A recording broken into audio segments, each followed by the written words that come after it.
अस्सलामुअलैकुम। Horror stories के एक न्यू एपिसोड के साथ मैं हूं मजहर मलिक। कैसे हैं आप लोग? उम्मीद है खैरियत से होंगे। आज की ये खौफनाक कहानी जो मैं आपको सुनाने जा रहा हूं, ये मुझे भेजी है राजेश वर्मा ने, केरला कोची, इंडिया से। अपनी नौयत की एक अजीबोगरीब और इंतहाई खौफनाक कहानी।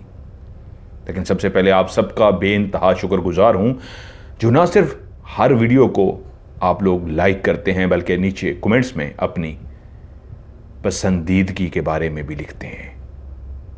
तहे दिल से आप सबका शुक्रगुजार हूं। बाबा चिराग शाह जोगी। दुनिया में आज भी कई जोगी पाए जाते हैं जिनका काम होता है हाथ में बीन पकड़े हुए जंगलों में, वीरानों में, रेगिस्तानों में, पहाड़ों में भटकना और अपनी बीन के सुर को बखेरते हुए किसी भी सांप को अपने सामने ले आना। वो सांप उस बीन के सुरों पे सर धुनते हुए उनके सामने आकर बैठ जाता है और जोगी उस सांप को अपने काबू में कर लेता है। एक न्यू जनरेशन इस वक्त दुनिया में आ चुकी है, लेकिन जो हमारे दौर की जनरेशन थी उन्होंने अपनी आंखों से कई ऐसे जोगी को देखा होगा। जब घरों में सांप आ जाते थे तो जोगी को बुलाया जाता था जो एक बीन की आवाज से उस बीन को बजाते हुए उस सांप को पकड़ता था। वहीं पे बाबा चिराग शाह जोगी, जिसका आबाई काम, जिसका पेशा, जिसका पूरा खानदान ही वही काम करता था, सांपों को पकड़ना। लेकिन चिराग शाह का वालिद भी एक इंतहाई नेक, एक इंतहाई मोहब्बत करने वाला, लोगों की मदद करने वाला, एक इंतहाई बेहतरीन शख्स था। उसने अपने बेटे चिराग की शादी अपने ही कबीले की एक इंतहाई खूबसूरत, हसीन और जमील लड़की से की। उसने अपने बाप के पेशे को तो अपना लिया था, लेकिन शायद वो अंदर से खुश नहीं था। बाबा जोगी चिराग का कहना यह था, ये जो सांप होते हैं ये बेजुबान होते हैं। खुदा ने इनको कोई जुबान नहीं दी, लेकिन इनके भी जज्बात होते हैं, एहसासात होते हैं। जब ये जोगी बीन बजाते हुए किसी सांप को अपने सामने ले आते हैं और उसको पकड़ने के बाद अपने उस कपड़े में डाल लेते हैं और कैद करके ले जाते हैं, बेच देते हैं। कुछ लोग तमाशे दिखाते हैं इन सांपों के साथ क्या से क्या किया जाता है, और कुछ मदारी मजमा लगाने के लिए एक पटारी अपने साथ रखे हुए होते हैं। उस पटारी को जैसे ही खोलते हैं तो लोग सांप को देख के इकट्ठे हो जाते। ये दौर ही ऐसा था जहाँ पे रीछ का तमाशा, सांप का तमाशा, बंदर का तमाशा, बकरी का तमाशा लोग गली मोहल्लों में दिखाते थे। एक हाथ में डुगडुगी थामे रीछ को रस्से से बांधे हुए एक बड़े से रीछ को अपने पीछे पीछे वो लेकर चलता था। रीछ जब उसके पीछे चलता हुआ आता था तो बच्चे गली में इर्द गिर्द जमा हो जाते थे, और घर के आगे जब वो सदा लगाता था और उस घर से कोई खाने पीने का सामान या आटा उस शख्स को देता तो फिर उससे फरमाइश की जाती, इस रीछ का तमाशा दिखाओ। और वो काला सा रीछ उठकर बैठ जाता, सलाम करके दिखाओ, ये करके दिखाओ। जो वो कहता जाता रीछ तमाशा दिखाता। ऐसे ही बंदर मुख्तलिफ तमाशे दिखाए जाते, और स्पेशली मदारी जो होते अपने चूरन बेचने के लिए, अपने प्रोडक्ट को बेचने के लिए मुख्तलिफ पटारियां लेकर जाते और लोगों कहते, आज मैं आपको सांप दिखाऊंगा। और जब पटारी खोलते, सांप निकालते तो लोग जमा हो जाते। ये दौर ही ऐसा था, लोगों के पास बहुत टाइम ही टाइम था और लोग इस तरह एंटरटेन करते और ये उनकी रोजी का जरिया होता। जोगियों का वो कबीला भी सांपों को पकड़ता था, लेकिन वाहिद एक जोगी चिराग शाह था जो सांप नहीं पकड़ता था। बाप के साथ उसने ये काम सीख लिया था, लेकिन उसने अहद कर लिया था वो कभी भी इस बेजुबान सांप को पकड़ेगा नहीं। हां, उसका जहर अगर वो फरोख्त कर सका तो जरूर उस जहर को फरोख्त करेगा। और फिर ऐसा ही हुआ, जब वो जवानी में पहुंचा तो उसे एक कंपनी के साथ राब्ता हो गया और उन्होंने कहा कि अगर आप हमें फलां फलां नस्ल के सांपों का जहर ला कर दो तो हम उसके बदले तुम्हें इतना पैसा देंगे। वो इस काम के लिए राजी हो गया और फिर चिराग शाह अपने बाप की तरह जंगलों में, वीरानों में, मुख्तलिफ ऐसी जगहों पे जहां पे भी उसको सांप मिलने का अंदाजा होता वो वहां पे पहुंच जाता। सांप जैसे ही उसके सामने आता वो उसको प्यार से पकड़ता, उसे तकलीफ ना देता और उसका जहर एक बोतल में बंद कर लेता और उसके बाद उस सांप को कहता, मैं जानता हूं तू बोल नहीं सकता लेकिन तू समझ जरूर सकता है, मुझे माफ कर देना, मैंने तेरा जहर निकाल लिया है और इस नीयत से निकाला है ये जहर इंसानों की जिंदगी बचाने के काम आएगा। कहीं इंसान गलती से सांप पे पांव रख दे और सांप उसे डस ले, या किसी सोए हुए कोई इंसान जो सोया हुआ हो उसको सांप डस ले, तो उसकी जिंदगी को बचाने के लिए यही सांप का जहर ही है जो जिंदगी भी बचाता है। अब उसका काम चल पड़ा था। उसकी देखा देखी उसके कई और जोगी भी सांप को पकड़ने के साथ साथ सांप का जहर भी निकालते और जहर भी बेचना शुरू हो गए। अपनी हसीन और जमील बीवी को लेके अपने उस कबीले को इसलिए छोड़ चुका था क्योंकि लोगों को जब देखता उसे तकलीफ होती थी कि वो सांपों को पकड़कर बेच देते हैं। जिस दिन वो घर छोड़ रहा था उसके बाप ने उससे पूछा, चिराग, हमारा पूरा कबीला ही यही काम करता है, तुझे सांप पकड़ने में क्या मसला है? तो वो बोला, अब्बा, जैसे इंसानों में मियाँ बीवी होते हैं, उनकी औलाद होते हैं, कोई आपकी औलाद को अगवा करके ले जाए, शौहर को अगवा करके ले जाए, बीवी को अगवा करके ले जाए, तो पीछे जो बच जाएंगे उनका क्या हाल होगा। हम भी तो ऐसे करते हैं, उन बेज़बानों में से किसी नर को या मादा को पकड़ लेते हैं या उनके बच्चों को पकड़ लेते हैं तो उनके दिलों पे क्या गुजरती होगी। मुझे तकलीफ होती है किसी भी जानवर को तकलीफ देते हुए। और यूं शादी के बाद उसने बाप से ये कह के कि मुझे अलग से रहना है। बाप इस बात पे राजी था कि ठीक है तुम सांप ना पकड़ो, जहर बेचो, लेकिन हमारे साथ रहे, लेकिन वो फिर भी ना माना और दूर चला गया। उनके यहां एक बेटा पैदा हुआ, जलाल उसका नाम रखा गया।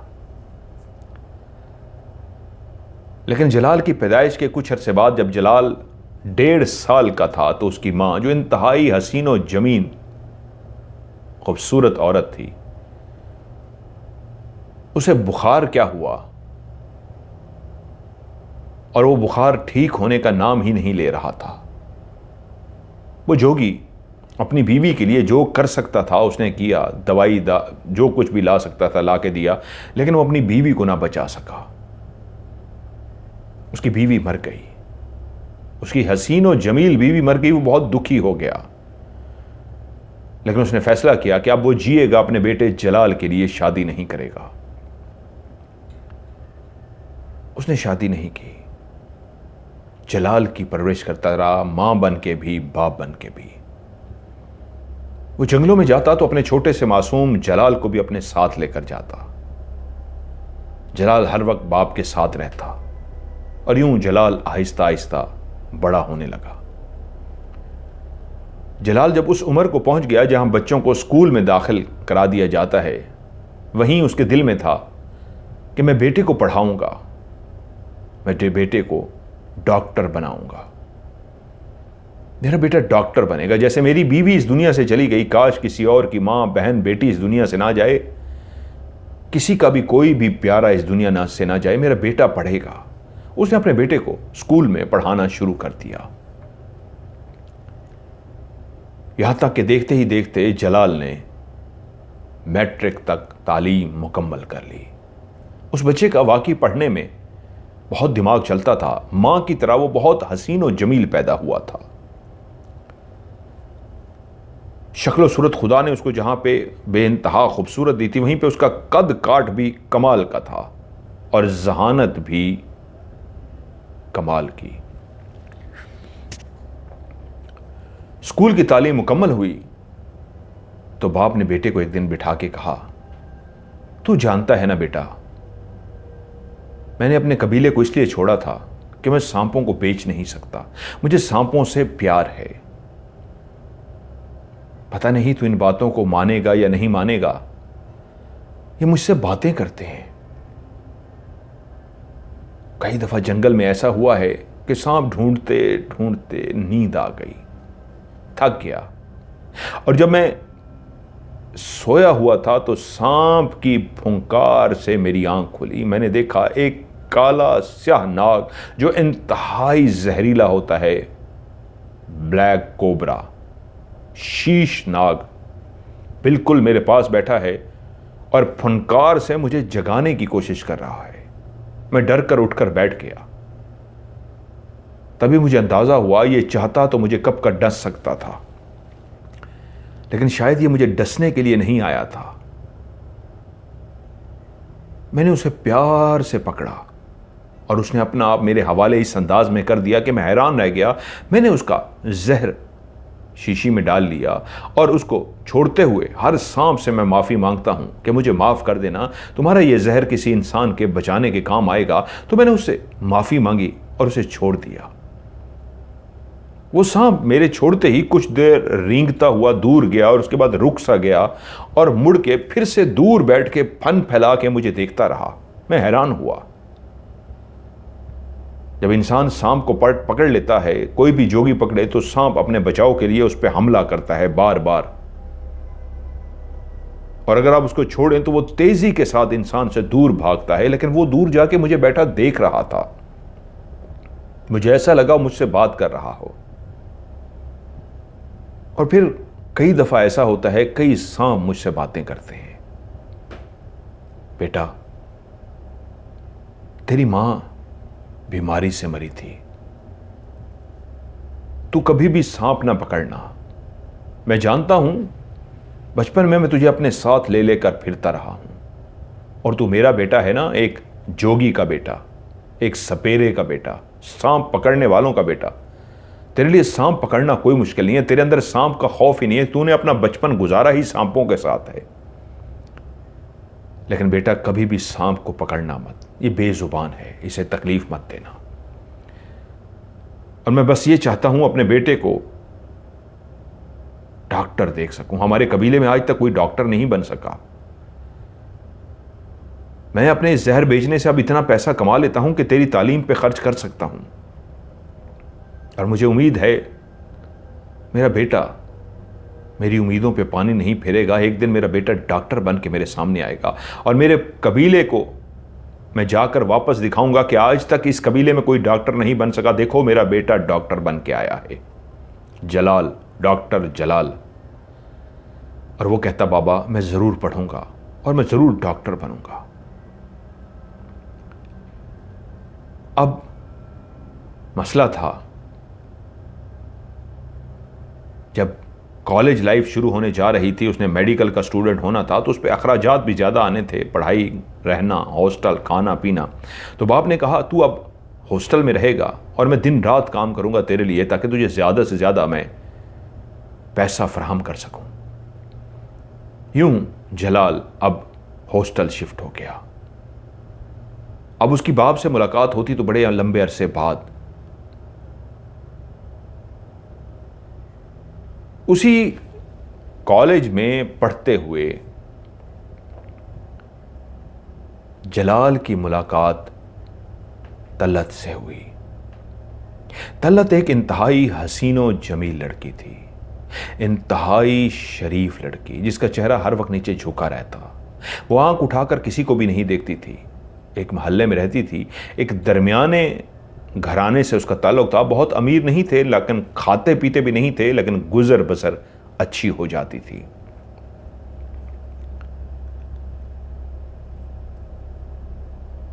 जलाल भी उन लड़कों में से था जो कभी भी लड़कियों की तरफ नहीं देखते। तलत ने महसूस कर लिया था कि कॉलेज का हर लड़का उसके हुस्न की वजह से उसे घूर घूर कर देखता है। उसकी निगाहें उसके वजूद, उसके चेहरे का इस तरह मुहासरा करती हैं कि जब तक वो उसकी आंखों से ओझल नहीं हो जाती वो उसे घूरते रहते हैं। और वह दुपट्टा सर पे ओढ़े कॉलेज के अंदर सबसे मिलती थी, दुआ सलाम करती थी, लेकिन कभी भी उसने इस अंदाज में कोई दोस्त नहीं बनाया था जैसे वहां पे कई लड़के और लड़कियां मॉडर्न थे। जलाल भी उन्हीं में शामिल था जो हर वक्त तलत की तरह अपना चेहरा नीचे रखता, सर झुकाए रखता, किसी लड़की की तरफ ना देखता। वो भी मिलता, घुलता, सब कुछ करता, लेकिन कभी भी किसी के साथ घूमने फिरने, खाने, आउटिंग करने, पिकनिक मनाने, ऐसा कुछ भी ना करता। और ये बात तलत ने भी महसूस कर ली थी कि वाहिद एक जलाल ही है जो उसको घूरता नहीं है, बाकी तमाम लड़के कई तो फिक्रे तक कसते थे। और फिर एक दिन ऐसा ही हुआ, दोनों एक ही टेबल पर इसलिए बैठ गए कि कैंटीन के अंदर जगह ही नहीं थी, बाकी टेबलें भर चुकी थीं, एक टेबल खाली थी। उसी वक्त तलत भी वहां पे जाकर बैठी और उसी लम्हे जलाल भी जाकर बैठा। और जब दोनों ने देखा बैठने की टाइमिंग बिल्कुल सेम है तो दोनों ही खड़े हो गए। जलाल बोला, आई एम सॉरी, आप बैठ जाइए। तो वो भी बोली, नहीं नहीं, पहले आप बैठे हैं, आप बैठ जाइए।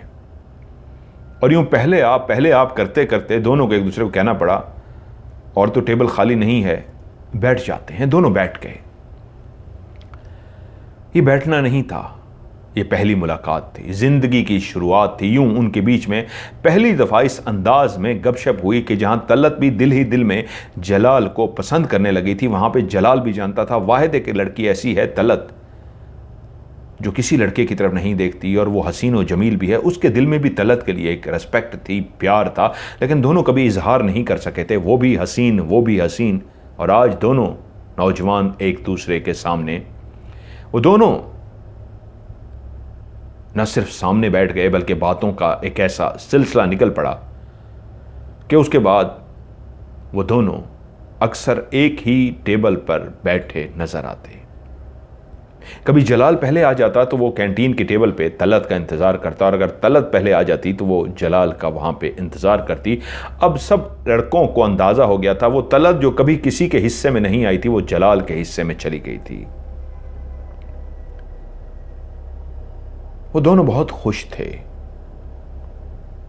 जहां तलत ने उसे अपने बारे में बता दिया था कि वो एक बहुत अमीर कबीर खानदान से नहीं है, एक दरमियाने तबके के खानदान से है, घर वालों से बहुत मुखालफत के बाद उसे मेडिकल में इजाज़त मिली है तालीम हासिल करने की, वरना उसकी फैमिली नहीं चाहती थी कि उसकी शादी हो, उसकी तालीम आगे चले, बस वो चाहते थे जल्दी से उसकी शादी कर दी जाए। लेकिन उसने कहा था नहीं, मुझे पढ़ना है। उधर जलाल ने भी तलत को अपने बारे में बता दिया कि मैं भी एक गरीब बाप का बेटा हूं, एक जोगी का बेटा, एक सपेरे का बेटा जो जंगलों में आज भी सांपों को पकड़ के उनका जहर निकालता है और जहर मुख्तलिफ दवाइयां बनाने वाली कंपनियों को बेच देता है। वो मेरे लिए दिन रात कोशिश कर रहा है कि मैं डॉक्टर बन जाऊं, क्योंकि मेरी मां बीमारी से मरी थी। वहां तलत को यह अंदाजा तो हो गया, लेकिन उसने इजहार नहीं किया कि जब मेरे घर वाले शादी की बात करेंगे मैं कैसे जलाल की शादी की बात करूंगी। वो जानती थी घर वाले नहीं मानेंगे, एक सपेरे के बेटे से कैसे मान जाते। जिस मोहल्ले में ये लोग रह रहे थे ये एक दरमियाना सा मोहल्ला था, जहां पे बहुत बड़े बड़े घर नहीं थे, छोटे छोटे घर थे। तमाम लोग एक मजदूर तबका या बेहतर कारोबार करने वाले लोग थे। वहीं उसी ही मोहल्ले के अंदर एक फैमिली में बहुत अरसा पहले शादी हुई थी बिल्किस की, अपने वक्त की एक हसीनो जमील औरत। बिल्किस का रिश्ता मांगने के लिए जब अख्तर के घर वाले पहुंचे तो बिल्किस को देखते ही फौरी तौर पे उन्होंने कोशिश की कि यह हर सूरत रिश्ता हो जाए, क्योंकि अख्तर के घर वाले भी कोई बहुत ज्यादा अमीर व कबीर नहीं थे, लेकिन ठीक थे। कम से कम बिल्किस लोगों से पैसे के लिहाज से ज़्यादा अमीर थे। बल्कीस क्योंकि बहुत हसीन व जमील थी, यूं ये रिश्ता तय पा गया और कुछ अरसे के बाद ही शादी हो गई। बल्कीस अख्तर के घर पहुंच गई। बल्कीस बहुत ज़्यादा पढ़ी लिखी नहीं थी, लेकिन कुछ पढ़ी लिखी थी, लेकिन उसको अपने हुस्न पे खुदा ने जो उसको खूबसूरती अता की थी उस पर इतना नाज था। वो चाहती थी कि वो किसी अमीर कबीर से शादी करेगी। और उसने देखा भी था, गली से जब वो निकलती थी, मार्केट जाती थी, तो कई अमीर कबीर उसे देखते थे तो आहें भरते थे, उसे अपनी गाड़ी में बिठाने के लिए ऑफ़र करते थे। कोई बाइक पे गुजरता हुआ कहता था मेरे साथ बाइक पे बैठ जाओ, और लोगों की निगाहों से उसे अंदाज़ा हो गया था कि लोग उसके हुस्न पे कितना मरते हैं।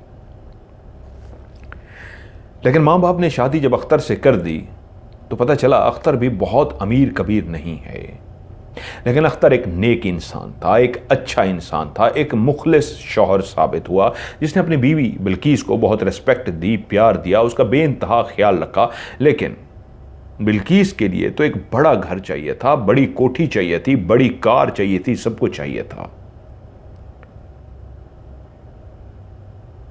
और अख्तर जो कुछ कमाता उसके सारी कमाई उसके आगे रख देता और वो बेदरेग खर्च करती। चाहती तो उसमें से बहुत कुछ बचा सकती थी, सेविंग कर सकती थी, लेकिन वो उड़ा देती। अख्तर भी अपनी बीवी के आगे खामोश रहता। उसने समझौता कर लिया था बिल्कीस ने कि बड़ा घर नहीं, चलो इतना तो मिल जाता है कि मुझसे शौहर पूछता नहीं और मैं खर्च कर देती हूं। वो एक नेक इंसान था। वक्त गुजरता रहा कि बिल्कीस के यहाँ पहला बेटा पैदा हुआ, फिर एक बेटी पैदा हुई, फिर तीसरी भी एक बेटी पैदा हुई। वक्त पर लगा कर उड़ता है, पता ही ना चला कब बेटा और बेटियां जवान हो गईं। वहीं जब बेटा जवान हो गया, जो पढ़ा लिखा बेटा था, मां को अब ख्याल आया बेटे के लिए बहू ढूंढ कर लाऊं, खूबसूरत सी बहू। तो वहीं पे ही एक दिन रिश्ते देखने वाली खाला जो अक्सर उनके घर में आती रहती थी, वो एक मोहल्ले में ही रहते थे, करीब से मोहल्ले, आम से मोहल्ले में। खाला हुस्ना उनके घर आई और खाला हुस्ना ने बल्कीस के बेटे अजहर को देखा तो हैरान रह गई। जवान, खूबरू, बनाव सिंगार करके जब वो ऑफिस के लिए रवाना होने लगा था, नई नई ही उसकी नौकरी लगी थी, उसने अपनी तालीम मुकम्मल की थी, तो बिल्कीस को देख के बोली खाला हुस्ना, ए बिल्कीस, ये तेरा बेटा है, इतना जवान हो गया है, पता ही नहीं चला, कैसा खूबसूरत नौजवान लड़का है। हाँ खाला, बस अब सोच रही हूं इसके लिए कोई अच्छा सा रिश्ता देखूं, इसके लिए कोई अच्छी सी लड़की ढूंढूं। अरे बिल्कीस, तेरे बेटे के लिए तो मैं ऐसी लड़की का रिश्ता ढूंढ के दे सकती हूं जो अमीर कबीर होगी, बहुत बड़े बड़े घर से होगी, इतने बड़े घर से होगी कि तू इस घर को छोड़ के महल में चली जाएगी। उस लड़की का बाप इतना अमीर ढूंढ के दूंगी जो अपनी बेटी को जहेज में कार भी देगा, घर भी देगा, सब कुछ देगा। है खाला, क्या ऐसा हो सकता है? और क्या, क्यों नहीं हो सकता? मेरा नाम भी हुस्ना है, कई रिश्ते कराए हैं, तेरे बेटे को देख के मेरा भी दिल आ गया, इसकी शादी तो बड़े घर में होनी चाहिए। लेकिन एक बात सुन ले, शादी तो मैं करा दूंगी, बदले में मुझे क्या देगी? सोने की बालियां भी लूंगी, चूड़ियां भी लूंगी और इतने पैसे भी लूंगी। अरे खाला, दूंगी, तू ऐसे घर में रिश्ता करा दे, मैं तुझे बालियां, चूड़ियां, पैसा सब को दूंगी, तू करा दे। ठीक है, खाला हुस्ना फिर तेरे बेटे के लिए रिश्ता ढूंढती है। अब खाला हुस्ना ने रिश्ता ढूंढना शुरू कर दिया। तकरीबन 3 महीने, 4 महीने, 6 महीने गुजर गए और बिल्कीस मायूस हो गई। जब भी खाला से मिलती, पूछती क्या हुआ खाला, तो वो कहती बस ढूंढ रही हूं, कोई मिल ही नहीं रहा, ढूंढ रही हूं, कोई मिल ही नहीं रहा। 8 महीने बाद तो वो टोटली मायूस हो गई कि नहीं, नामुमकिन है, 8 महीने हो गए ढूंढते ढूंढते। जो मुझे कह के गई थी खाला हुस्ना बस हफ्ते में करा दूंगी, महीने में करा दूंगी, अब तो 8 महीने हो गए हैं। फिर भी 8वें महीने उसने खाला को कहा, खाला क्या बना, 8 महीने हो गए, तेरा तो इतनी जान पहचान है, कितनी जगहों पे जाना है, तू तो कहती है कई रिश्ते करा चुकी है, मेरे बेटे अजहर का क्या हुआ? अरे कहा तो है बिल्किस हो जाएगा, परेशान क्यों होती है? ये करते करते साल गुजर गया। अब अजहर के बाप अख्तर ने अपनी बीवी बिल्किस से कहा, बहुत हो गया, अजहर की हम शादी करने लगे हैं। मेरे एक जानने वाले हैं, उनकी बेटी मेडिकल की स्टूडेंट है, पढ़ रही है, मैं उनसे बात करता हूं और मेरे ख्याल में हमें अजहर के लिए रिश्ता लेना चाहिए।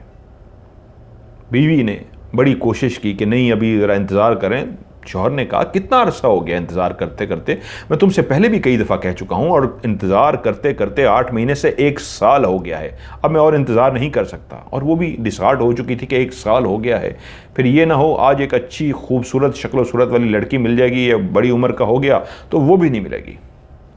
यूं अख्तर ने अपने जानने वाले के घर जाकर रिश्ते की बात की कि अपने बेटे अजहर के लिए हम रिश्ता लेने के लिए आना चाहते हैं। उन्होंने कुछ दिनों का टाइम मांगा कि आप कुछ दिनों के बाद आ जाइएगा। उधर कॉलेज में तल्लत ने जलाल को बताया कि उसकी फैमिली ने उसे बताया है कोई उसकी शादी के लिए उसका रिश्ता देखने आ रहा है। जलाल बेचैन हो गया कि नहीं तुम तो मेरी हो, ये कैसे हो गया? वो बोली, मैं अपने घर वालों के आगे नहीं बोल सकती, मैंने कहा था ना, मैंने मुश्किलों से तालीम की इजाज़त ली थी, ये तालीम की इजाज़त मुझे मिल गई, ये भी बड़ी बात है, लेकिन अब मैं उनको कैसे कहूँ? वो बोला तुम एक दफ़ा बात करके तो देखो। तलत ने अपने घर वालों से जलाल के बारे में बात की और जब बताया, उन्होंने पूछा, जलाल माँ से पूछा, माँ को उसने बताया जलाल के बारे में, और माँ ने पूछा जलाल क्या करता है? उसने कहा मेरे साथ पढ़ता है, स्टूडेंट है। उसका बाप क्या करता है? उसने कहा उसका बाप स्पेरा है, सांपों का जहर निकालता है। माँ चुप हो गई, कहा ठीक है मैं देखती हूँ, लेकिन अंदर ही अंदर उसने फौरी तौर पर अपने शौहर से कहा वो ये गुल खुलाने वाली है, किसी लड़के के साथ करिए जिसका बाप भी सपेरा है। आपके दोस्त ने जो रिश्ता मांगा है ना, फौरी तौर पे इनको हाँ कर दीजिए, उससे पूछने की ज़रूरत भी नहीं। और मेरी मानिए तो मैं तो पहले भी कहती थी, ये कॉलेज में आप ही थे जिसको कॉलेज में पढ़ाने के हक में थे कि डॉक्टर बन जाएगी, ये है वो है। देख लिया अपनी बेटी को, वो ये डॉक्टर बन रही है, किसी लड़के के साथ उसके लक्षण चल रहे हैं। मैं तो डर रही हूँ कहीं ये ना हो कि उस लड़के के साथ भाग जाए।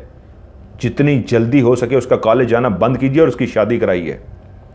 जो शौहर बीवी की बातें सुन रहा था वो एक बाप भी तो था, अपनी बेटी तलत से बहुत प्यार करता था। जहां घर वालों ने मुखालफत की थी, बाप ने ही बेटी को इजाज़त दी थी कि वो पढ़ ले।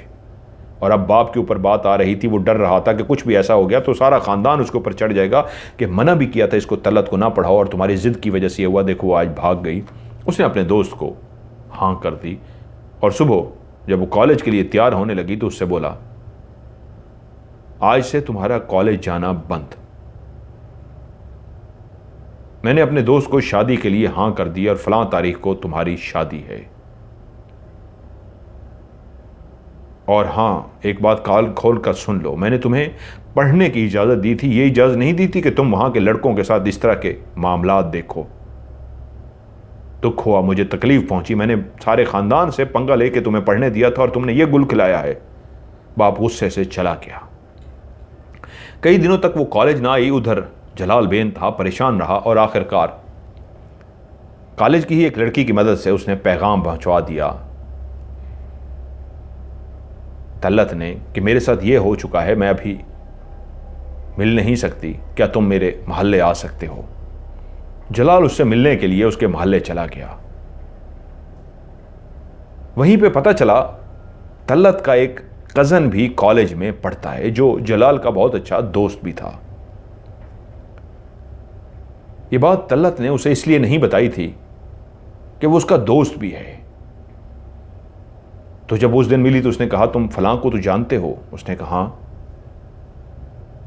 उसने कहा वो मेरा कज़न है, वो तो मेरा बहुत अच्छा दोस्त है। उसने कहा इसलिए तो मैंने तुमसे ये बात छुपाई क्योंकि तुम ये ना हो जिस तरह के तुम जज्बाती लड़के हो तो तुम ये सोच के कि वो मेरा कज़न है तो तुम मुझसे दूर ना हो जो मैंने ये बात तुम्हें नहीं बताई थी। पर हां, मेरी शादी होने जा रही है। मेरे बाप ने मेरा कॉलेज छुड़वा दिया है। तुम्हें कोई भी बात, कोई भी पैगाम मुझ तक पहुंचाना हो तो वो कॉलेज की जो लड़की है उसको बता देना। वो मेरे एक मोहल्ले के करीब ही रहती है, वो मुझे बता देगी। बाकी अब हम मिल नहीं सकते, हमारी शादी नहीं हो सकती।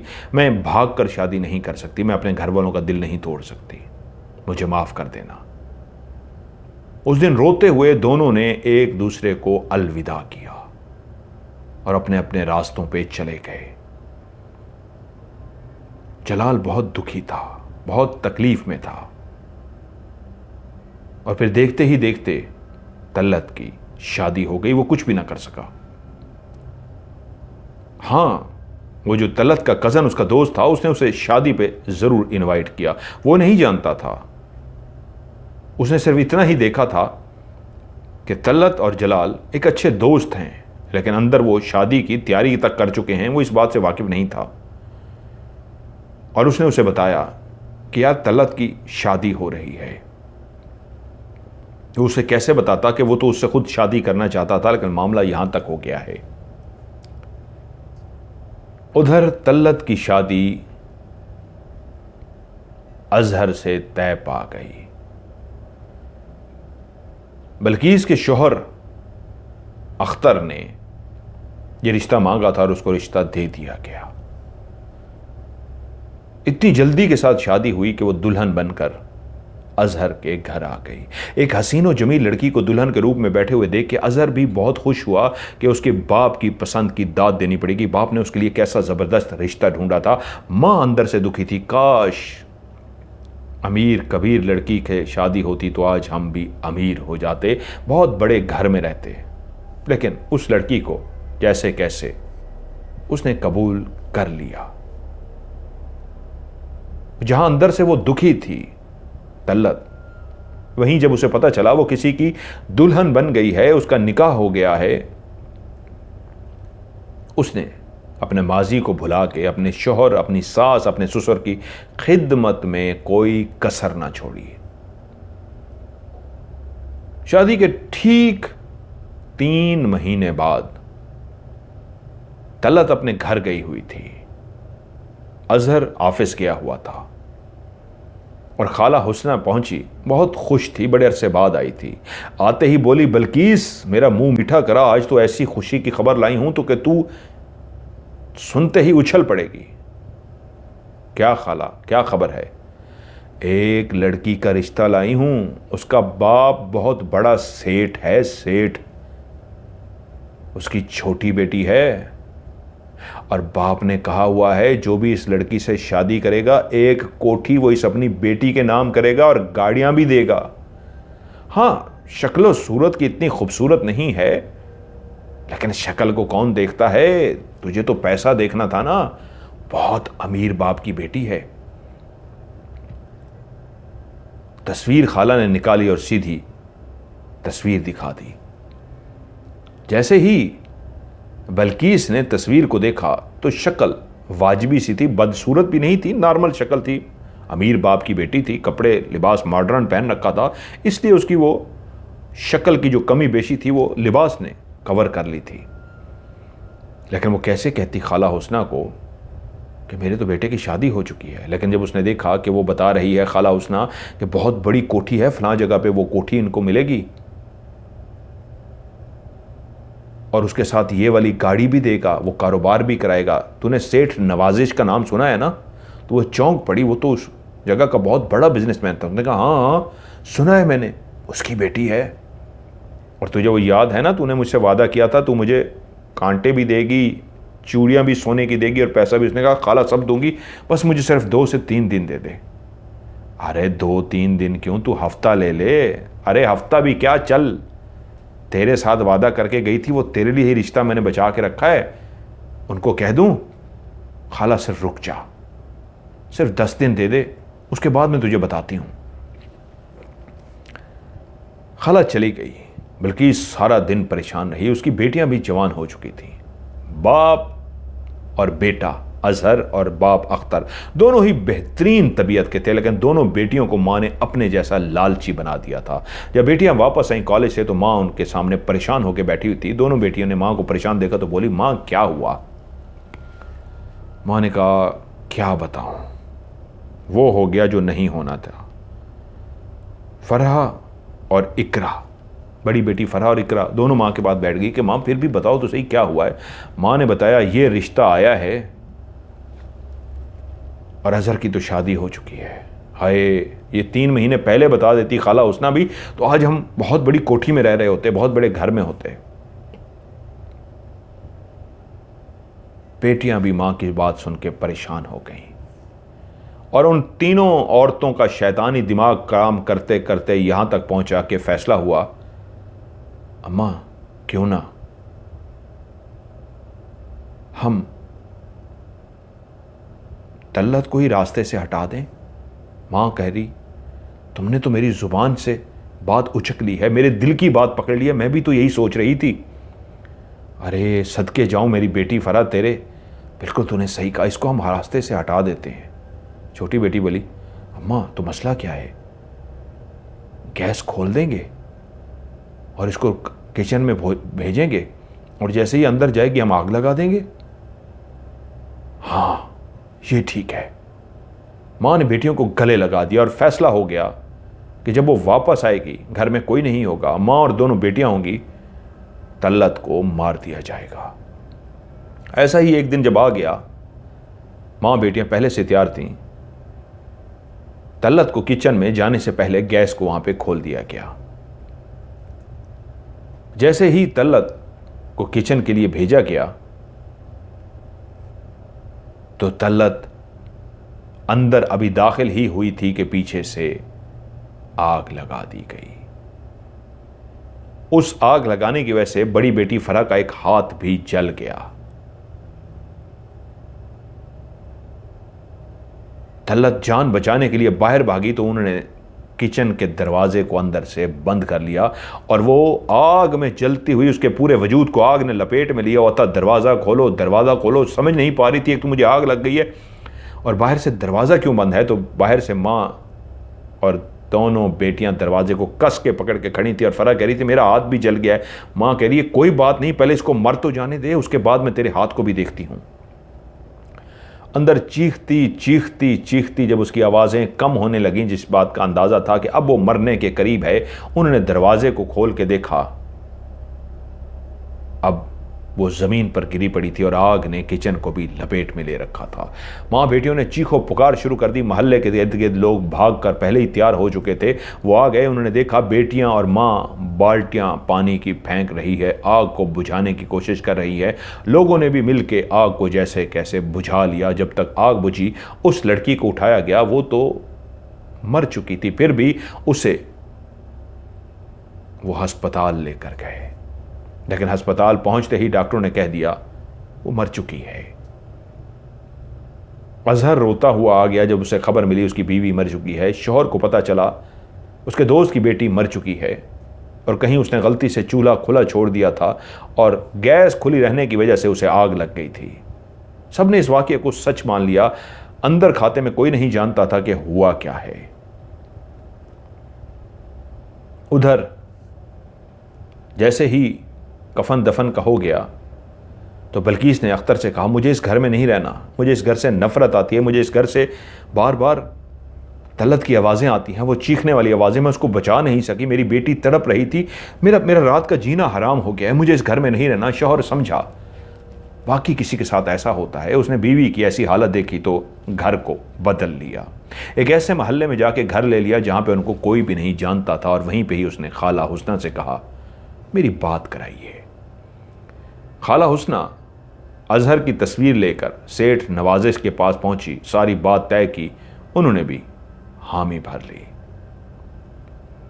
और फैसला हुआ कि हमें थोड़ी सी मोहलत दे दें, अगले 2 से 3 महीने तक हम शादी कर लेंगे। अजहर को किसी बात का नहीं पता था। उधर सेठ नवाजिश ने कहा, ठीक है, आपको तैयारी करने की ज़रूरत नहीं है, सब कुछ मैं दूंगा, लेकिन अगर आप 3 महीने लेना चाह रहे हैं, हमें अजहर पसंद है।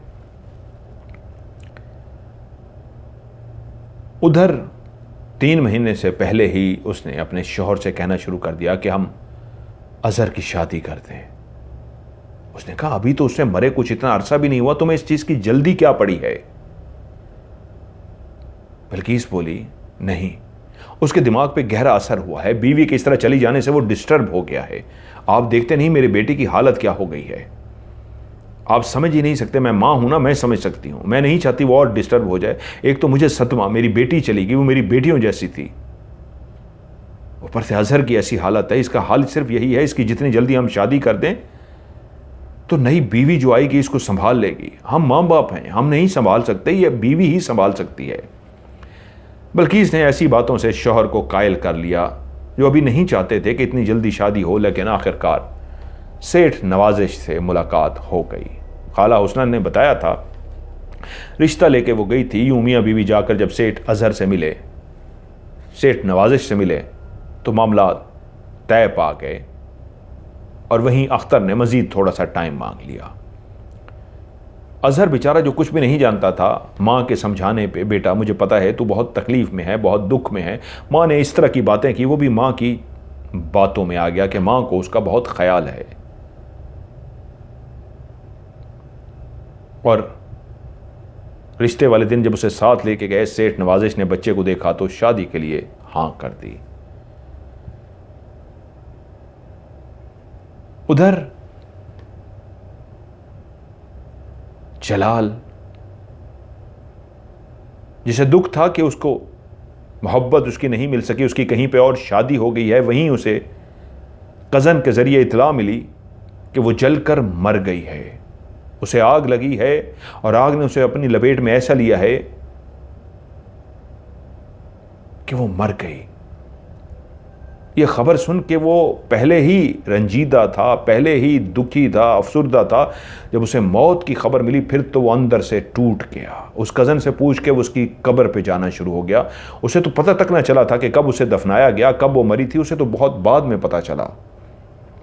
जब उस कज़न ने बताया कि ये हादसा हुआ और वो अपने शौहर के घर में मारी गई, आग ने उसे अपनी लपेट में ले लिया था, तो अजहर अब अपनी नई नवेली दुल्हन के साथ एक बहुत बड़े घर में शिफ्ट हो चुका था, जो उसके बाप ने उसको एक बहुत बड़ा बंगला, गाड़ियां, सब कुछ तोहफे में दिया था। उधर जलाल तलत की कब्र पे रोज जाता और काफी देर बैठा रहता। बल्कि इस लोगों को नए घर में शिफ्ट हुए आज 2 महीने हो गए थे। बिल्किस जब भी रात को सोती उसे बेचैनी महसूस होती। एक रात सोते हुए उसकी खुद ब खुद आंख खुल गई। कमरे के अंदर फुल एयर कंडीशन चल रहा था। बहुत बड़े इलाके की एक बहुत खूबसूरत कोठी, एक बंगला था जिसके अंदर वो रह रहे थे, जो सेठ नवाजिश ने शादी पे तोहफा दिया था। उस कमरे के अंदर फुल चलते हुए एसी के अंदर भी उसे बेचैनी से महसूस हो रही थी। गर्मियों के दिन थे। वो उठकर कमरे से बाहर आ गई, ऊपर टेरेस में आकर खड़ी हो गई। बाहर शदीद गर्मी थी, अंदर तो एयर कंडीशन चल रहा था, लेकिन उसे बाहर शदीद गर्मी का एहसास ना हुआ। वो आकर खड़ी हो गई कि पता नहीं क्यों मेरे दिल को कुछ हो रहा है। कि तभी उसने देखा उस घर के टेरेस पे जहां वो खड़ी थी, नीचे एक बहुत बड़ा लॉन था। लॉन के साथ बड़ा सा गेट था और गेट के बाहर उसने देखा कोई खड़ा है और ऊपर उसी की तरफ देख रहा है। वो एकदम से हैरान रह गई। उसने जब उसको गौर करके देखा तो पता चला वो जो सामने खड़ा कोई देख रहा है वो कोई और नहीं, वो वही तलत है जो मर चुकी थी। वो गेट के बाहर खड़ी उनको देख रही थी। उसने उसे अपना वहम समझा, ख्वाब समझा कि नहीं, वो नहीं हो सकता, वो मर चुकी है, ये कैसे हो सकता है। लेकिन तल्लत कुछ देर खड़ी वहां पे उसे देखती रही, फिर वो आगे चली गई। वो इतनी डर गई कि उसे समझ ना आया कि नीचे जाए, यहीं से देखे क्या हुआ है, ये कैसे पॉसिबल है। जिसे उन लोगों ने अपने हाथों से दफनाया था वो कैसे गेट के बाहर हो सकती है। यह यकीनन मेरा कोई वहम है, कोई ख्वाब है। कुछ देर वो बेचैनी से बाहर खड़ी रही और फिर अंदर कमरे में जाकर लेट गई। अगली रात फिर से उसकी आंख खुल गई। वो उठी, उसे ऐसा लगा जैसे फिर कोई दरवाजे पर मौजूद है। वो उठकर दरवाजे के करीब जाने की बजाय टेरेस पे जाकर खड़ी हुई और जैसे उसने दरवाजे की तरफ देखा वहां पे कोई भी नहीं था। उसे लगा कि ये मेरा वहम है, ये मेरा खौफ है, ऐसा कुछ भी नहीं है। कल रात भी जो मैंने देखा था वो मेरा डर और मेरा खौफ है। अभी भी उसी वहम की वजह से मैं उठ के टेरेस पे आ गया हूं, देखो सामने कोई भी नहीं है। उसी लम्हे वो मुड़ने ही लगी थी कि उसे लगा किसी ने दरवाजे पे नॉक किया है। वो लोहे का बड़ा गेट, उस बंगले का जो गेट था, उस पे जैसे ही उसने नॉक की आवाज़ सुनी, मुड़ के जो अपने कमरे की तरफ जाने लगी थी, मुड़ के उस तरफ देखा तो देखा दरवाजे के बाहर तल्लत खड़ी हुई है। उसने सफ़ेद लिबास पहन रखा है, उसके बाल हवा में आज हल्के हल्के लहरा रहे हैं, जबकि बाहर बहुत शदीद गर्मी है।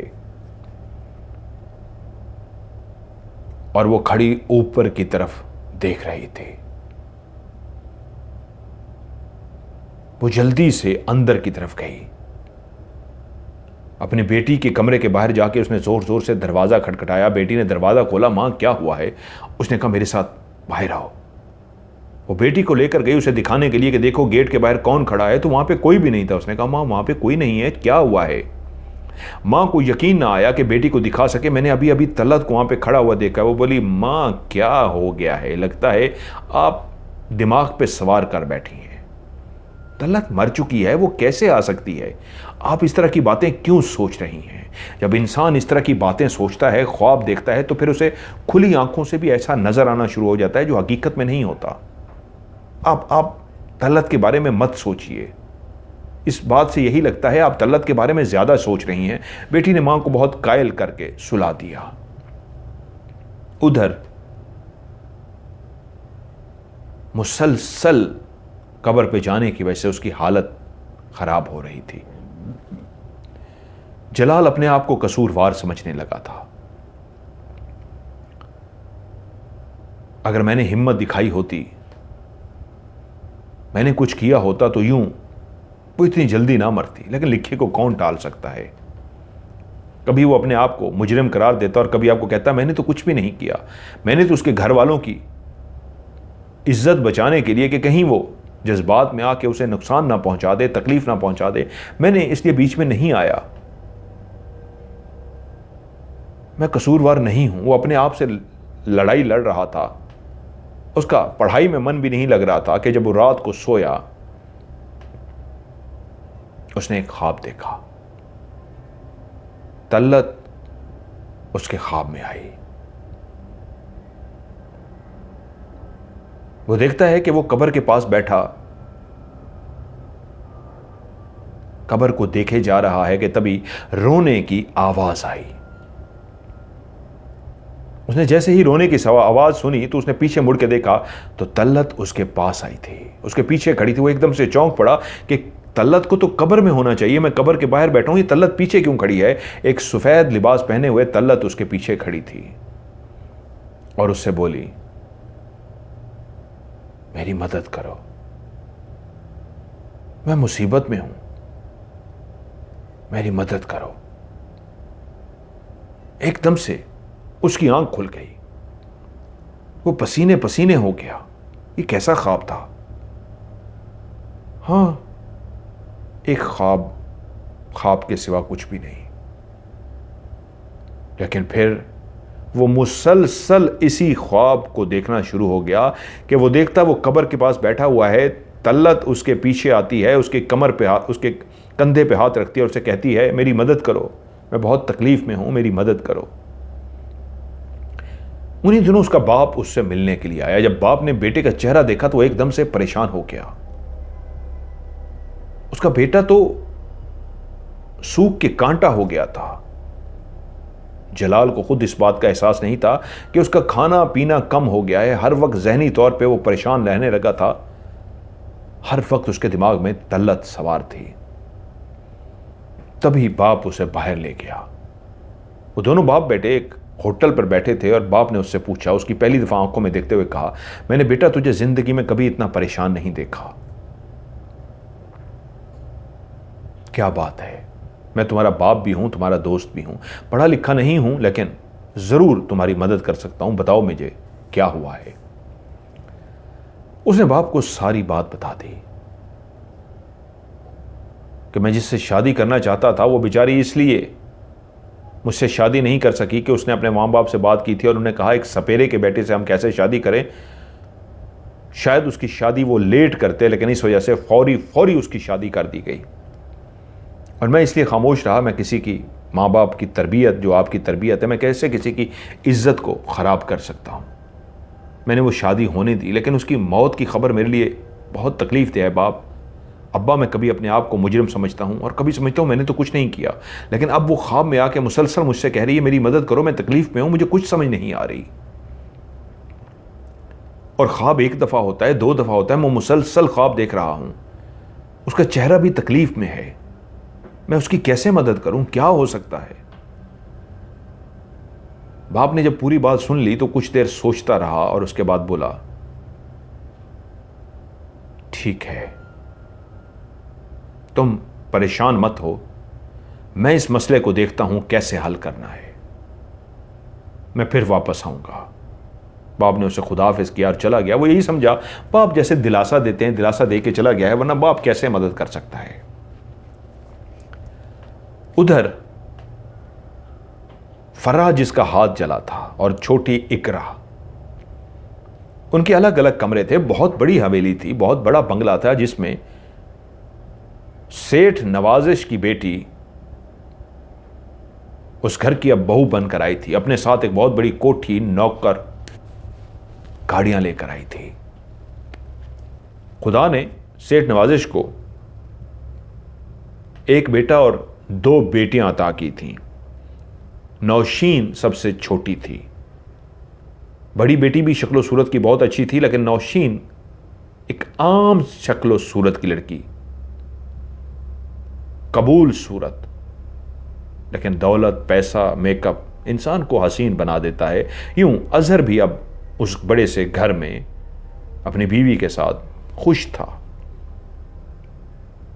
उसका दिल भी नौशीन के साथ लग गया था।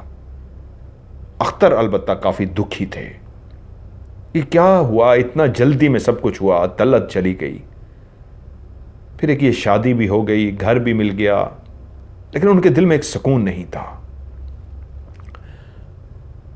उधर फराह अपने कमरे में सोई हुई थी कि उसे महसूस हुआ जैसे वो बेचैनी सी महसूस कर रही है। मां की तरह उसे बेचैनी महसूस हुई और उसकी आंख खुल गई। उसकी जैसे ही आंख खुली तो उसने देखा बिल्कुल सामने उस बड़े से कमरे में, जहां पे जीरो का बल्ब जल रहा है, बिल्कुल कोने में कोई खड़ा है। उसने जैसे उसे देखा तो वो सफेद लिबास पहने हुए खड़ी हुई थी।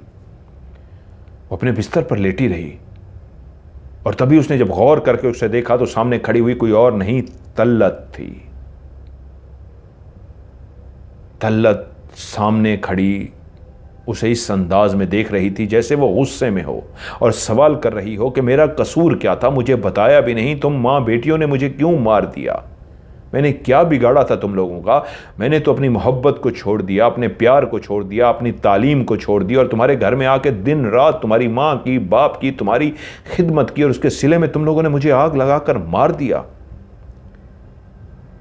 फराह एकदम से खौफजदा हो गई, जल्दी से उठी, बिस्तर से नीचे उतरी, नंगे पांव दौड़ती हुई मां के कमरे की तरफ गई।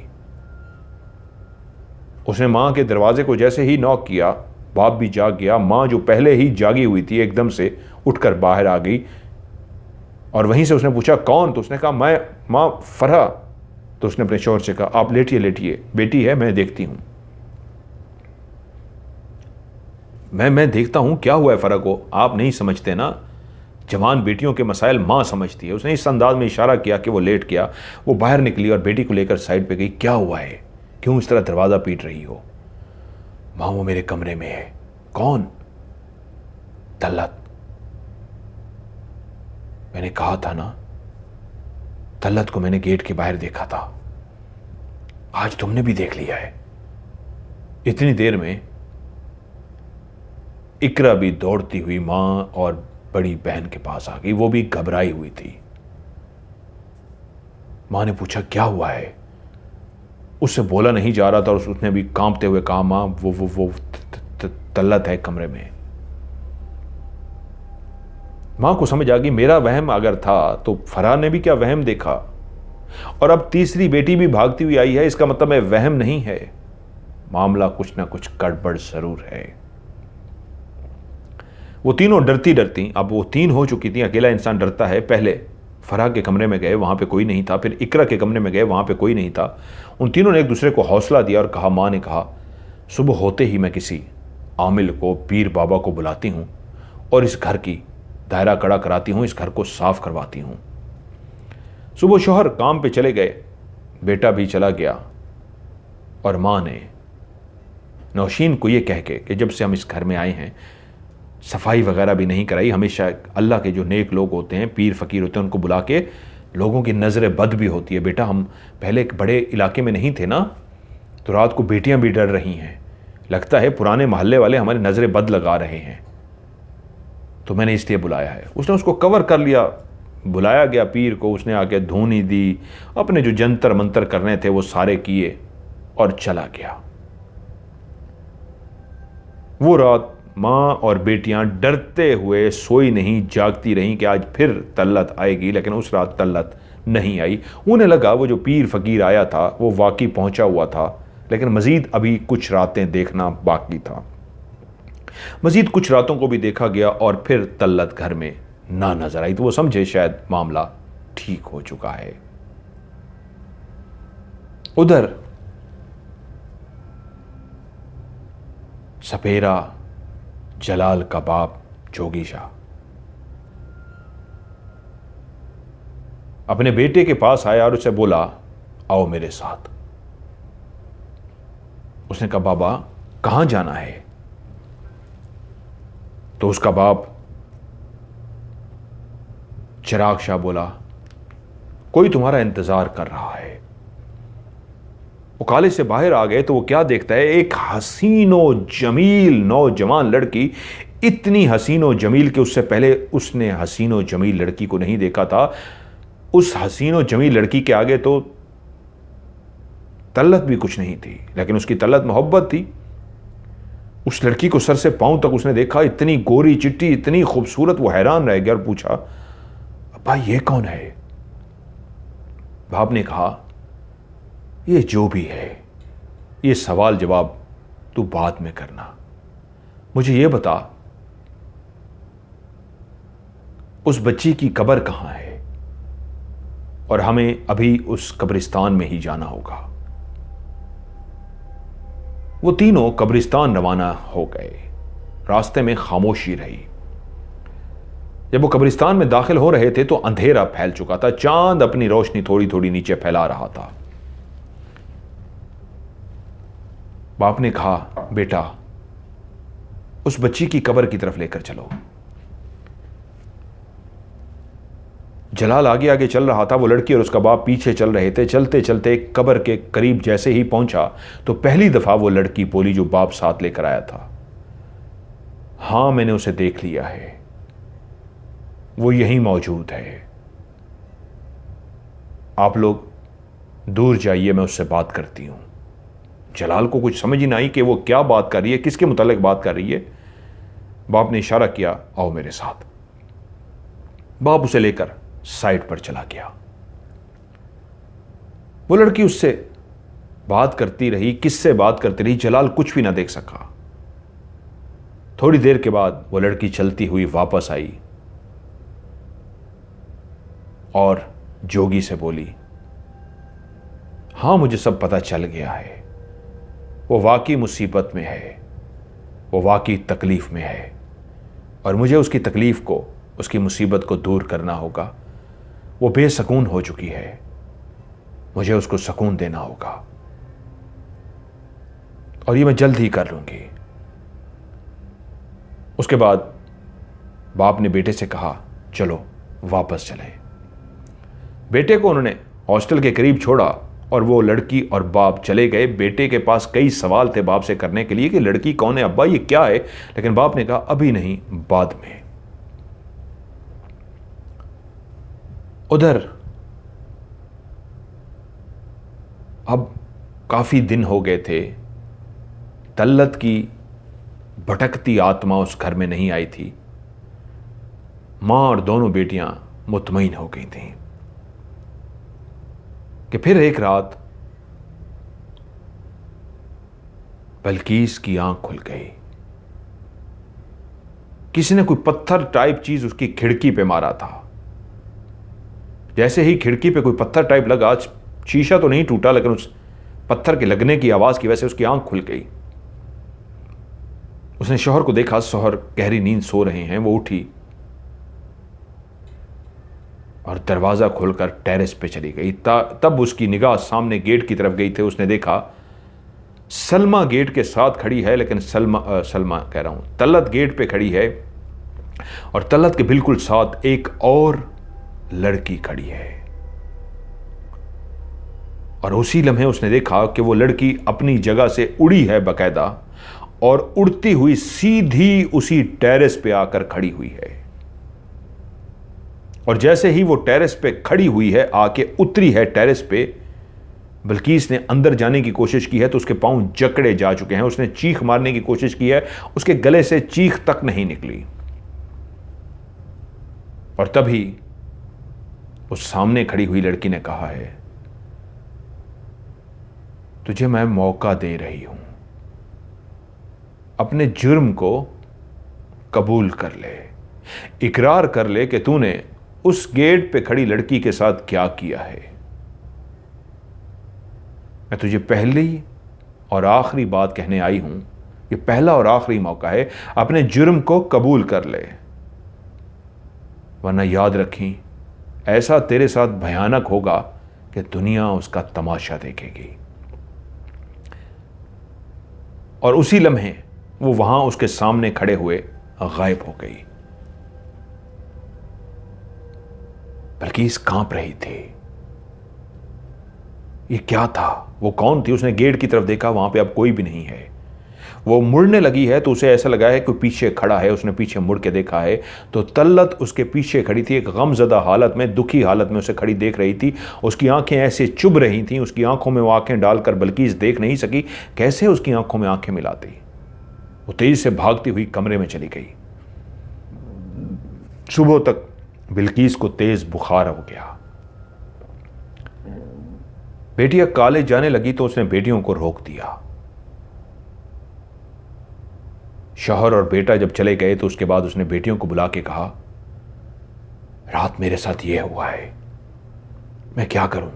बेटियां भी परेशान हो गई, अम्मा क्या करें, समझ नहीं आ रही। तो छोटी बेटी बोली, लेकिन आपने किसी को ये बताना नहीं है, हम अपने पांव पे कुल्हाड़ी नहीं मार सकते। आपने जिस पीर को बुलाया था उसको दोबारा बुला लें, वो बहुत पहुंचा हुआ है, इतने दिनों से देखा ये वापस नहीं आ सकी, आज अगर आ गई है हमसे कोई गलती हुई होगी। आप उसी पीर को बुला के और पैसे दे दीजिए, उसको बुला के फिर से घर की सफाई करा दीजिए, ये नहीं आ सकेगी। उन्होंने फिर से पीर को बुलाया, फिर से वो जो आमिल साहब थे, पीर नहीं आमिल, फ्राडी आमिल था, वो आके फिर सारा कुछ करता रहा और चला गया। रात हो गई। जैसे ही रात हुई, बल्कीस को नींद कहां आनी थी, खुद ब खुद उसकी आंख खुल गई। चंद लम्हों पहले ही आंख लगी थी कि आंख खुल गई और उसके कानों में एक सरगोशी सुनाई थी, उठ और बाहर आ जा। वो अपनी जगह से उठी, देखा शौहर सो रहे हैं और चलती हुई टेरेस पर आ गई। और तभी उसने देखा वहां पे कोई भी मौजूद नहीं है। उसके कान में एक सरगोशी जारी है। उसके कान में एक आवाज आई, तुझे कहा था ना, पहला और आखिरी मौका है, अपने जुर्म का इकरार कर ले, वरना ऐसा बुरा होगा कि दुनिया तमाशा देखेगी। तूने नहीं सुना ना? और फिर से उस ढोंगी आमिल को बुला लिया।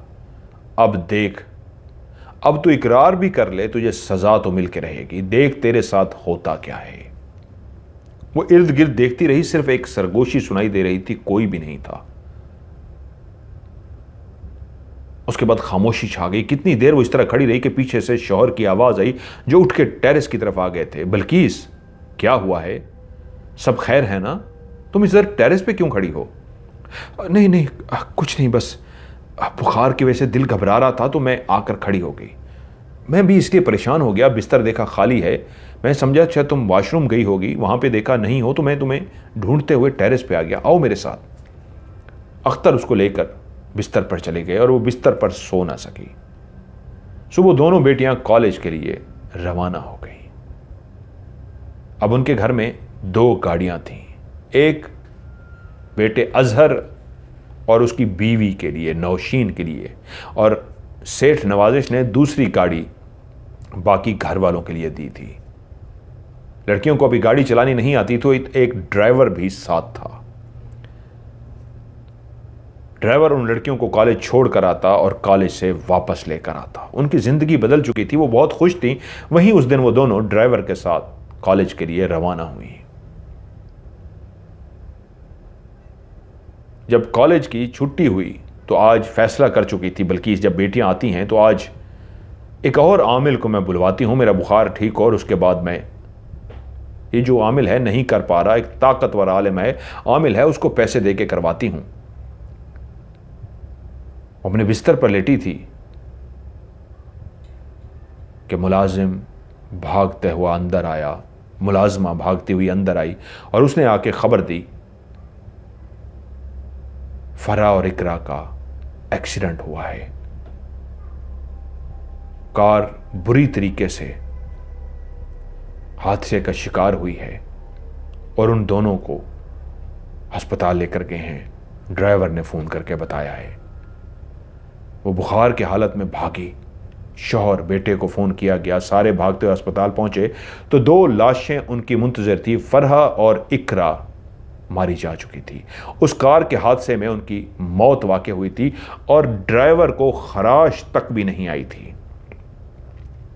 ड्राइवर का कहना यह था कि वो गाड़ी को चलाता हुआ जा रहा था कि साइड से एक ट्रक ने आके गाड़ी को इस तरह मारा कि पीछे बैठी हुई दोनों लड़कियां मौके पे ही दम तोड़ गईं और आगे जो ड्राइवर था उस जगह पे गाड़ी को कुछ भी नहीं हुआ, पिछला हिस्सा कुचला गया, वो मर गई और ड्राइवर को खराश तक भी नहीं आई। और लोगों ने भी जो गवाही दी ऐसा ही हुआ था जैसे ड्राइवर ने बचाया था। ट्रक वाला भाग गया था, उसका कोई पता नहीं था। मां को वो बात याद आ गई कि पहली और आखिरी वारनित है, सजा तो मिल के रहेगी, तुझे कहा था ना, तूने नहीं सुना।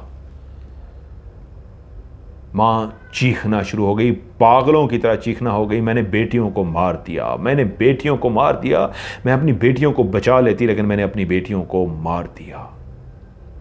सब यही समझे, मां की 2 जवान बेटियां मारी जाएं तो मां को सदमा पहुंचता है, बल्कि इसको भी सदमा पहुंचा है। कोई भी उसकी बातों पे तवज्जो नहीं दे रहा था कि एक मां अपने 2 बेटियों को खोने पे दिमागी तवाज़ुन खो बैठती है। डॉक्टरों ने उसे नशे के इंजेक्शन लगा दिए। वो दोनों मर चुकी थी। जब उनको दफनाया जा चुका, बल्कीस होश में आई तो हवास पाख्ता थी। वो अपने बिस्तर पर लेटी हुई थी कि तभी तल्लत और उसके साथ एक और लड़की कमरे की खिड़की के जरिए दाखिल हुए। शौहर नमाज पढ़ने के लिए गए थे, मगरिब की नमाज पढ़ने के लिए, और वो कमरे में अकेली थी। मुलाजमा को कह कर गए थे कि बीबी जी का ख्याल रखना। मुलाजमा बाहर थी जब वो लड़की अंदर दाखिल हुई। उसके साथ तल्लत भी थी। उस लड़की ने कहा, तुझे कहा था ना इकरार कर ले, तूने इकरार नहीं किया, तो कहा था सजा मिल के रहेगी, तेरी दोनों बेटियों को तो मैंने मार दिया, तुझे इतनी जल्दी नहीं मारना, तुझे इकरार भी तो करना है, तो पहले दुनिया के सामने अपना भयानक चेहरा तो दिखा दे, उसके बाद मैं तुझे सजा दूंगी। ये कहा और वो दोनों लड़कियां गायब हो गई, जिसमें एक तल्लत थी, दूसरी को वो नहीं जानती थी। वो लेटी रही। रात को जैसे ही शौहर नमाज पढ़ के वापस आए कमरे में तो एकदम से उसकी आंखें फटी की फटी रह गईं। शौहर जैसे ही कमरे में दाखिल हुआ तो उसके पीछे वो लड़की भी मौजूद थी जो धमकी दे के गई थी। उस लड़की को देखते ही उसने कहा, ये किसको लेकर आ रहे हैं? शौहर ने पीछे मुड़ के देखा, किसको? यहां तो कोई भी नहीं है। तो उस लड़की की आवाज आई, कर इकरार अपने शौहर के सामने, मैं भी तो सुनूं तू कैसे इकरार करती है। अगर तूने इस वक्त इकरार ना किया तो इसी लम्हे तेरा बेटा और तेरा शौहर भी मार दूंगी। इकरार कर। वो गुस्से से धाड़ी तो एकदम से बिल्किस चीखना शुरू होगी, मुझे मत मारो, मेरे बेटे को मत मारो, मेरे शौहर को मत मारो, मैं बताती हूं। और उसने बताना शुरू किया, हाँ अख्तर, तलत को मैंने मारा था और मेरे साथ मेरी बेटियों ने मारा था। वो खुद आग से नहीं मरी थी, हमने उसे आग लगाई थी। अख्तर कह रहे, क्या कह रही हैं बल्किस? लगता है आपके दिमाग पे असर हो गया है, क्या हो गया आपको? वो बोली, नहीं मेरे दिमाग पे असर नहीं हुआ, तुम्हारे पीछे खड़ी है, वो मुझे मार डालेगी, उसने हमारी बेटियों को मारा है। और उसी वक्त बेटा अजहर भी अंदर आ गया। तब उसने बताना शुरू किया, हमने ही गैस का चूल्हा खोल दिया था और उसके बाद तलत को अंदर भेजा था और तलत को हमने आग लगा दी थी, क्योंकि खाला हुस्ना ने कहा था एक अमीर घर का रिश्ता है, एक अमीर घर का रिश्ता, सेठ नवाजिश का रिश्ता, जिससे अगर मेरे बेटे की शादी हो जाएगी मुझे घर गाड़ी बंगला सब कुछ मिल जाएगा। और मुझे बंगला लेना था, गाड़ी लेनी थी। तभी मैंने फैसला किया था बेटियों के साथ मिलकर कि इसको रास्ते से हटा देते हैं, ये मर जाएगी और हमें सब कुछ मिल जाएगा। और हमने प्लानिंग के साथ उसको मार डाला। फिर पहली दफा मैंने उसे खिड़की में देखा, वो गेट के बाहर खड़ी थी, वो तलत थी। मैंने बेटियों को बताया, वो नहीं मानी। मैंने उसे फिर देखा, फिर बेटियों को भी नजर आया। उस रात जो बेटी आई थी कमरे के बाद, वो तलत से डर के आई थी, छोटी भी तलत से डर गई थी। वो एक एक बात शौहर को बताती गई, बेटे को भी बताती गई कि मैं इकरार करती हूं हमने उसे मारा है। वो मासूम थी, वो खुद से नहीं मरी, हमने मारा है उसे। और उसके बाद उसकी चीखें हवा में गूंजना शुरू हो गई इस अंदाज में जैसे कोई उसे मार रहा हो। और बेटा और शौहर जब तक अपनी मां के पास पहुंचे तो उसका जिस्म, उसका चेहरा थप्पड़ों से ऐसे लाल हो चुका था जैसे उसने किसी ने उसके वजूद पे इतने थप्पड़ मारे हों कि उंगलियों के निशान तक छपे हुए थे। बाद में बेटे के जाने के बाद शौहर ने, बेटा भाग के गया डॉक्टर को बुलाने के लिए, शौहर ने उसकी कमीज को हटा के देखा तो उसके पूरे वजूद पे थप्पड़ों की बारिश थी। और जब डॉक्टर आए उन्होंने भी उस कपड़े को हटा के देखा कि इतने थप्पड़ों की है, तो वो बेटे और बाप को इस निगाह से देखना शुरू हो गए कि ये किसने किया है, इसको किसने मारा है। अख्तर क्या बताते, किसने मारा है? उसने कहा हमें नहीं पता। तो वो जो चीखे जा रही थी खुद से बोली, डॉक्टर मुझे उसी ने मारा है जिसको मैंने मारा था, उसको मैंने आग लगाकर जलाया था, वो वापस आई है मुझे मारने के लिए, उसी ने मुझे मारा है। और वो खुद बताती गई। डॉक्टर ने उसे इंजेक्शन लगा के सुला दिया कि इनकी दिमागी हालत अजीब सी हो गई है। और शौहर ने बताया कि इकरार कर रही हैं हमारी बहू को इन्होंने मारा था और पता नहीं अब ये क्या कह रही हैं। हमारी आंखों के सामने ही कोई था जो इनको मार रहा था, लेकिन कोई हमें नजर नहीं आया। उधर उनका काफ़ी इलाज हुआ, लेकिन उनकी मुसलसल हालत यह थी कि हाथों के निशान इस तरह छप जाते कि कोई उनको इस तरह मारता है, इस तरह मारता है, वो चीखो पुकार करती। कई अल्लाह वालों को बुलाया गया, कई मौलवी साहबों को बुलाया गया, कई पीर साहबों को बनाया गया, कई आमिल को बुलाया गया, कोई उनका इलाज ना कर सका। यहां तक कि वो आखिरी फैसला हुआ कि इनको पागल खाने में जमा करा दिया जाए। उनको जब पागल खाने जमा कराने के लिए शौहर ने बिस्तर से, आज वो लेटी हुई थी एक पागलों की सी हालत में, उसके सामने खड़ा शौहर बोला, आज तू पागल खाने जा रही है बल्किस, तेरी लालच ने तुझे इतना बर्बाद कर दिया कि दोनों बेटियों की जान भी चली गई और तू खुद भी पागल हो गई। ये घर, ये गाड़ी तेरे किसी काम ना आ सकी।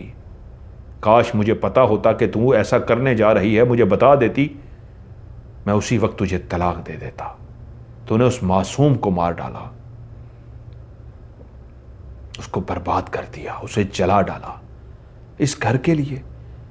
आज तुझे पागल खाने जमा कराने के बाद मैं वापस जा रहा हूं उसी घर में, तेरा बेटा रहे इस घर में, मैं नहीं रहूंगा। बस तुझे पागल खाने जमा कराना है और मैं अपने उसी घर में चला जाऊंगा। तो पीछे से बेटे की आवाज़ आई, बाबा मुझे पता नहीं था कि माँ ने ये सब कुछ किया है। मुझे ऐसे घर में, ऐसे बंगले में, किसी ऐसी जगह पे नहीं रहना, मुझे आपके साथ रहना है। और जहाँ तक मेरी बीवी की बात है, वो इस घर में रहना चाहे ज़रूर रह सकती है, मुझे उसी घर में रहना है। मैं खुद बेसकून हो चुका हूँ। ये घर मेरे लिए तबाही का बायस है। जब से मुझे पता चला है मेरी अपनी ज़िंदगी बेचैन हो गई है।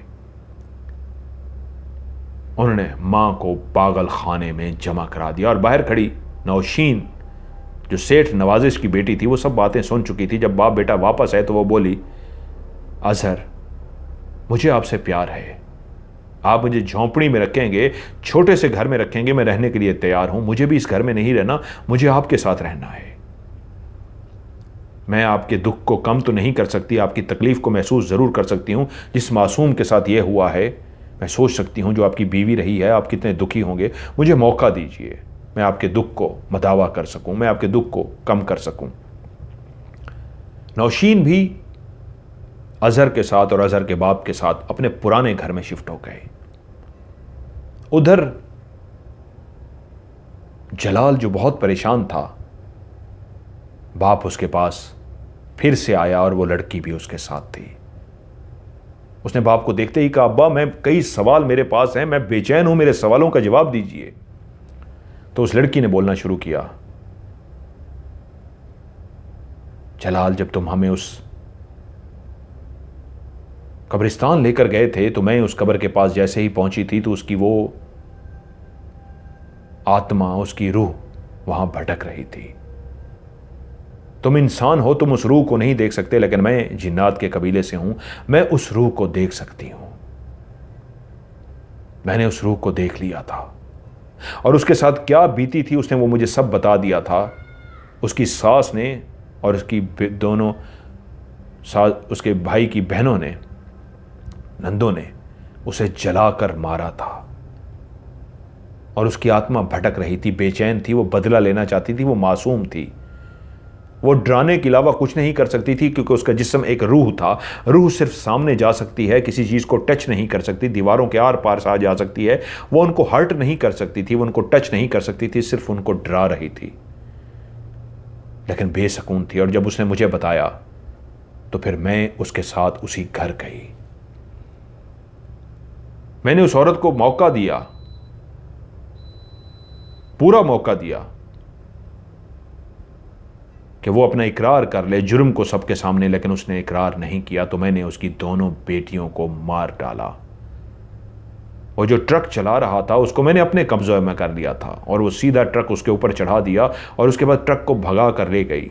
ट्रक वाले को याद भी नहीं रहा कि उसने किसी को मार दिया है, ना किसी को पता चल सका।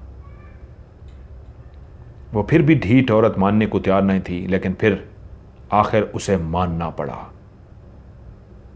वो मान गई, सबके सामने इकरार कर लिया।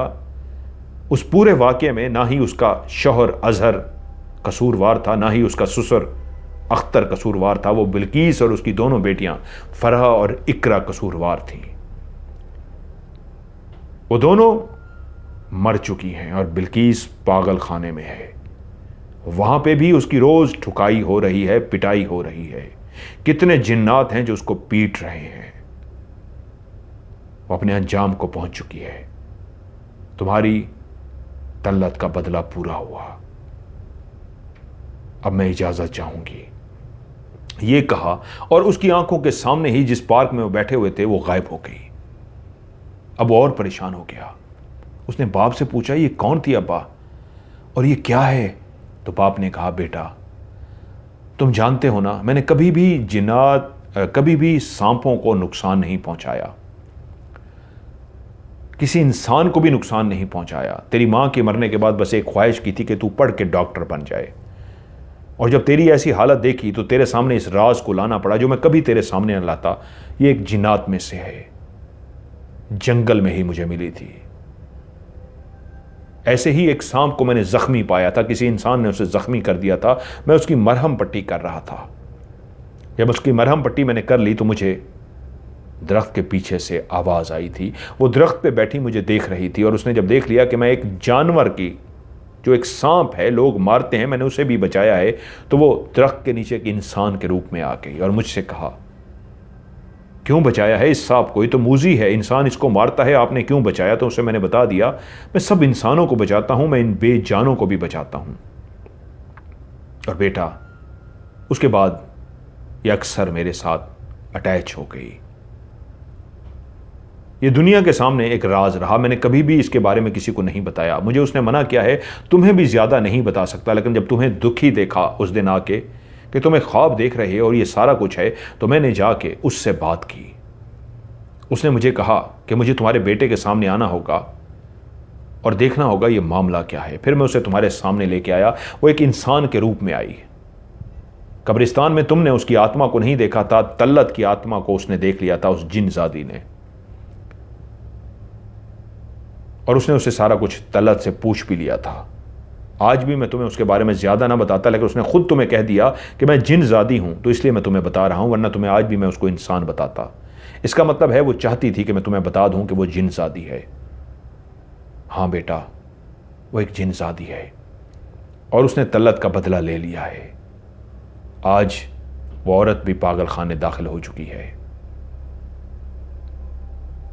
बस इससे ज़्यादा तो मुझे उसके बारे में पूछोगे, मैं नहीं बता सकता।